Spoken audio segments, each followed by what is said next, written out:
ડભોઈથી સેગવા સુધીના ડબલ રોડનું કામ ઘણા સમયથી ચાલી રહ્યું છે, જેના ભાગરૂપે નર્મદા કેનાલ નાળાની કામગીરી ચાલી રહી છે. જો કે આજરોજ કોન્ટ્રાક્ટરે રોડ પર કામગીરી શરૂ કરતા તેના યોગ્ય આયોજન અને ટ્રાફિક વ્યવસ્થાના અભાવે 1 કિલોમીટર સુધીનો લાંબો ટ્રાફિક જામ સર્જાયો હતો.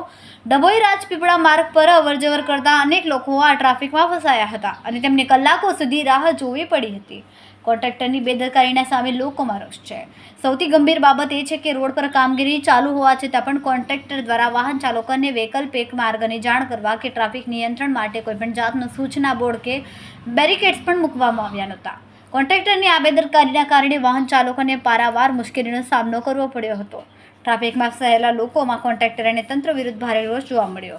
ડભોઈથી રાજપીપળા તરફના મહત્વના માર્ગ પર ચાલી રહેલી આ રોડની કામગીરી ક્યારે પૂર્ણ થશે, હવે લોકોમાં ચર્ચાનો વિષય બન્યો. વાહન ચાલકો અને સ્થાનિકોની માંગ છે કે કોન્ટ્રાક્ટર તાત્કાલિક ધોરણે ટ્રાફિક વ્યવસ્થાપન માટે યોગ્ય પગલાં ભરે અને કામગીરી ઝડપથી પૂર્ણ કરે. રિપોર્ટર ફઝલ રઝાક ખત્રી, ડભોઈ.